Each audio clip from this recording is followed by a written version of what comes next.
धरण पाणलोट क्षेत्रात पावसाचा जोर वाढल्याने कोयना व वारणा धरणातून विसर्ग वाढवण्यात आलाय। त्यामुळे सांगली येथील कृष्णा नदीची पाणी पातळीत वाढ झाली आहे। येथील आयर्विन पुलाची पाणी पातळी 15.3 फुटांवर पोहोचली आहे। त्यामध्ये रविवारी आणखी वाढ होणार आहे। गेल्या 2 दिवसांपासून शहरात पावसाचा जोर वाढलाय।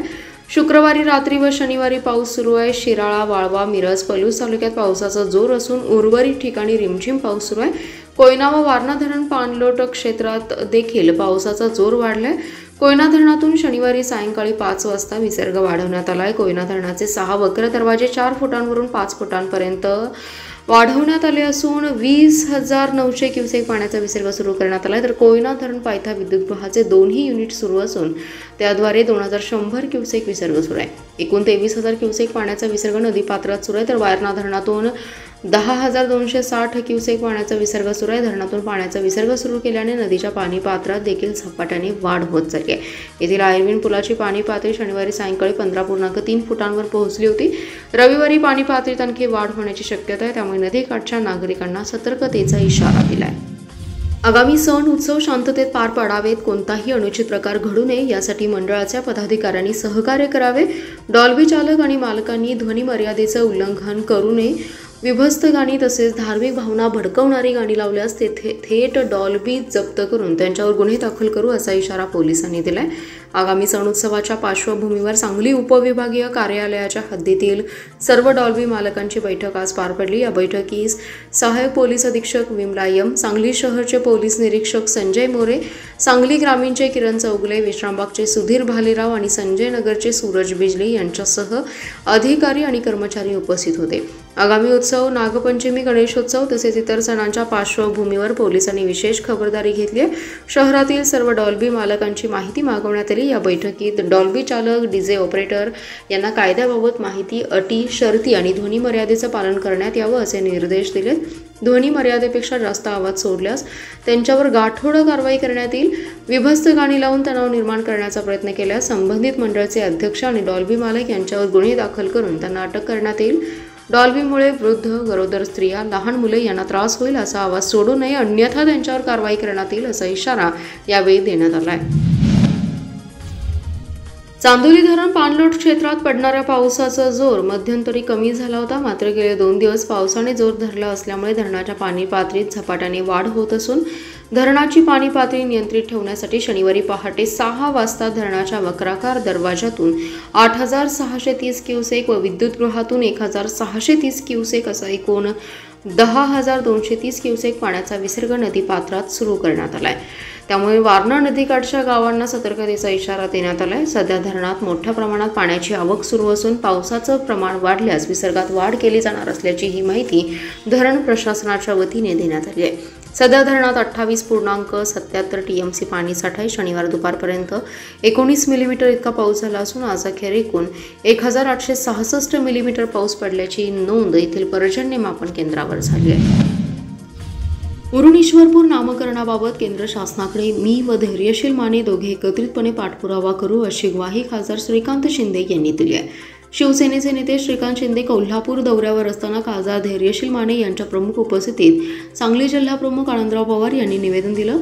महाराष्ट्र राज्य नियोजन मंडळाचे अध्यक्ष आमदार राजेश क्षीरसागर, संजय मंडलिक, तालुका प्रमुख सागर मलगुंडे यावेळी उपस्थित होते। हातकणंगले लोकसभा मतदारसंघात वाळवा तालुक्यातील उरण इस्लामपूर शहर आहे। गेल्या अनेक वर्षांपासून शहराचं नाव बदलावं ही लोकभावना होती। 1986 साली शिवसेना प्रमुख हिंदू हृदय सम्राट बाळासाहेब ठाकरे साहेबांची जाहीर सभा या ठिकाणी झाली होती। त्यावेळी साहेबांनी उरण ईश्वरपूर असं नामकरण केलं होतं। त्यापासून शिवसेना सातत्याने नामकरणाची मागणी लावून धरत आहे। डिसेंबर 2021 मध्ये शिवसेनेच्या वतीने स्वाक्षरी मोहीम राबवली।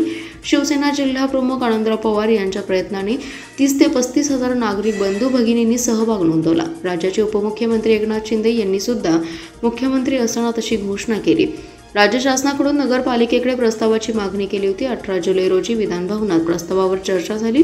एकमताने मान्यता देऊन प्रस्ताव पुढील मान्यतेसाठी केंद्राकडे पाठवावा असं जाहीर केलं।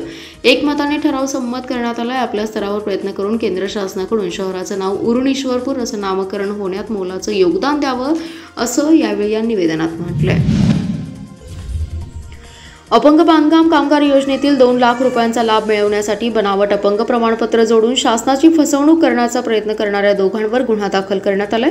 प्रकाश आनंद यादव आणि बाजीराव महादेव माळी अशी गुन्हा दाखल झालेल्यांची नावे आहेत। या प्रकरणी इचलकरंजी येथील सहाय्यक कामगार आयुक्त कार्यालयातील कर्मचारी महेश हेंद्रे यांनी विश्रामबाग पोलीस ठाण्यात फिर्याद दिली आहे। महाराष्ट्र इमारत आणि इतर बांधकाम कामगार कल्याणकारी मंडळांतर्गत आरोग्य कल्याण योजनेतून बांधकाम कामगारास 75% अपंगत्व असल्यास 2 लाख रुपये आर्थिक सहाय्य मिळते। सदर योजनेचा लाभ मिळवून 2 लाख रुपये लाटण्यासाठी प्रकाश यादव याने दिनांक 25 मे आणि बाजीराव माळी यांनी दिनांक 25 एप्रिल रोजी बांधकाम कामगार कल्याणकारी महामंडळाच्या महाकामगार या वेबसाईट ऑनलाईन प्रणालीद्वारे दिव्यांगाबाबतचे अवैध आणि बनावट प्रमाणपत्र, कागदपत्रे तसेच इतर माहिती सादर केली। बांधकाम कामगार विभागाच्या कर्मचाऱ्यांनी सदरची कागदपत्रे पडताळणी केली असता यात दिव्यांगाचे प्रमाणपत्र बनावट असल्याचं निदर्शनास आलं। यानंतर सहाय्यक आयुक्त कार्यालयातील कर्मचारी हेंद्रे यांनी विश्रामबाग पोलीस ठाण्यात फिर्याद दिली। त्यांच्या फिर्यादीवरून पोलिसांनी बनावट कागदपत्रे सादर करून शासनाची फसवणूक करण्याचा प्रयत्न केल्याप्रकरणी गुन्हा दाखल केलाय। कवटेमंका तालुक्यातील नांगोळे येथे सोमवारी देवाभाऊ केसरी बैलगाडी शर्यतीचं आयोजन केले। या शर्यतींसाठी पालकमंत्री चंद्रकांतदादा पाटील आणि ग्रामविकास मंत्री जयकुमार गोरे यांची उपस्थिती असणार आहे। कवटेमंका तालुक्यातील भाजपाच्या कार्यकर्त्याला ताकद देणे व तालुक्याच्या विकासाला भरीव निधी उपलब्ध करून देण्यासाठी चंद्रकांतदादा आणि जयकुमार गोरे यांच्या दौऱ्याला विशेष महत्त्व असल्याचे प्रतिपादन आमदार गोपीचंद पडळकर यांनी केले। मुख्यमंत्री फडणवीस यांच्या 55व्या वाढदिवसानिमित्त सामाजिक उपक्रम घेण्याच्या उद्देशाने भाजपा किसान मोर्चाचे प्रदेश सरचिटणीस संदीप गिड्डे पाटील यांनी या शर्यतींचं आयोजन केले। यावेळी पडळकर यांनी नांगोळे पट्टा येथे जाऊन नियोजनाची समक्ष पाहणी केली। या स्पर्धेसाठी संपूर्ण महाराष्ट्रातून मोठ्या संख्येने बैलगाडा मालक सहभागी होणार असल्याची माहिती आयोजक संदीप गिड्डे पाटील यांनी दिली आहे। भाजपा सभासद नोंदणीत तासगाव व कवटेमंका तालुक्याने चांगलीच आघाडी घेतली आहे। संदीप गिड्डे पाटील आणि मिलिंद कोरे यांचं काम सर्वोत्कृष्ट आहे। कवटेमंका येथील नगराध्यक्ष रणजित घाडगे, युवा नेते राहुल गावडे आणि नगरसेवक ईश्वर वनखडे यांच्या घरी पालकमंत्री चंद्रकांत पाटील सदिच्छा भेट देणार असल्याचे आमदार पडळकर यांनी स्पष्ट केले। भारतीय जनता पार्टी सांगली शहर जिल्हा अंतर्गत येणाऱ्या सांगली पश्चिम मंडल कार्यकारिणीची घोषणा करण्यात आली आहे। यावेळी पदाधिकाऱ्यांना आमदार सुधीर गाडगीळ यांच्या हस्ते निवडीची पत्र देण्यात आली आहेत। भाजपा पक्षशिस्त, कामाची पारदर्शकता आणि जनतेशी थेट संपर्क या गोष्टींना महत्त्व देणाऱ्या कार्यपद्धतीला अनुसरून ही कार्यकारिणी रचण्यात आली आहे। यावेळी भाजपा किसान मोर्चा प्रदेश उपाध्यक्ष पृथ्वीराज पवार, भाजपा राज्य परिषद सदस्य प्रकाश बिरजे, जिल्हा सरचिटणीस विश्वजित पाटील, जिल्हा सरचिटणीस मोहन वाटवे तसेच गटनेत्या भारती दिगडे आदी जण उपस्थित होते। यावेळी आमदार सुधीर गाडगे म्हणाले, संघटन हेच भाजपाचे खरे बळ असून प्रत्येक पदाधिकाऱ्यांनी कार्यकर्त्यांपर्यंत पोहोचून जनतेच्या अडचणी सोडवण्यावर भर द्यावा। राज्य परिषद सदस्य प्रकाश बिरजे यांनी सांगितले की नवीन नेतृत्वातून पक्षात नवी ऊर्जा संचारेल आणि सांगली पश्चिम भागात भाजपाचे अजून मजबूत जाळं तयार होईल। भाजपा किसान मोर्चा प्रदेश उपाध्यक्ष पृथ्वीराज पवार म्हणाले, कृषी आणि शेतकरी कल्याणासोबत सर्वसामान्य जनतेसाठी कार्य करणारी संघटना म्हणून ही टीम काम करेल। यावेळी जिल्हा उपाध्यक्ष शरद देशमुख, जिल्हा सरचिटणीस विश्वजित पाटील, मोहन वाटवे, भाजपा अनुसूचित जाती प्रदेश सचिव प्रदीप कांबळे, सांगली पश्चिम मंडल अध्यक्ष रवींद्र वादवणे, विजय साळुंखे यांच्यासह अनेक मान्यवर उपस्थित होते। सांगलीत आज कारगिल विजय दिवस साजरा करण्यात आला। येथील त्रिकोणी बागेजवळील शहीद स्मारकावर शहीदांना अभिवादन करण्यात आलं। कारगिल युद्धात प्राण अर्पण केलेल्या वीर जवानांच्या स्मृतीला उजाळा देत त्यांना पुष्पचक्र अर्पण करून मानवंदना देण्यात आली आहे।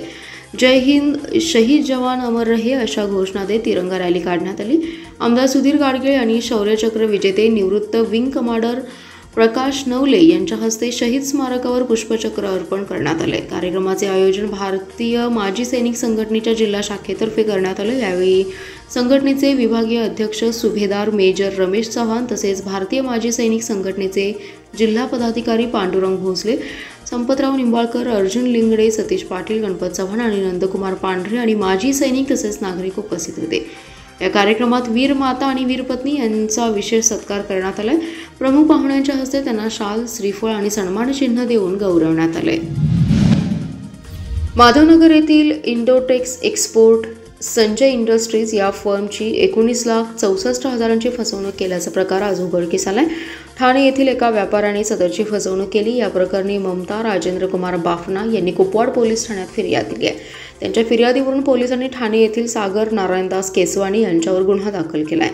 माधवनगर येथील इंडोटेक्स एक्सपोर्ट संजय इंडस्ट्रीज नावाची फर्म आहे। या फर्ममध्ये 27 जानेवारी 2023 रोजी ते 11 एप्रिल 2023 रोजीच्या दरम्यान चिराग अर्पेक्स या फर्मचे मालक सागर नारायणदास केसवानी यांनी फिर्यादीचा विश्वास संपादन करून फिर्यादीच्या मालकीचे इंडोटेक्स एक्सपोर्ट्स फर्मबरोबर तयार जीन्स कापडाची ऑर्डर देऊन सदरचा माल फिर्यादीचे इंडोटेक्स एक्सपोर्ट्स या ठिकाणाहून घेऊन जाऊन त्या ऑर्डरीचे एकूण 27,29,832 रकमेपैकी 7,65,661 एवढी रक्कम परत दिली।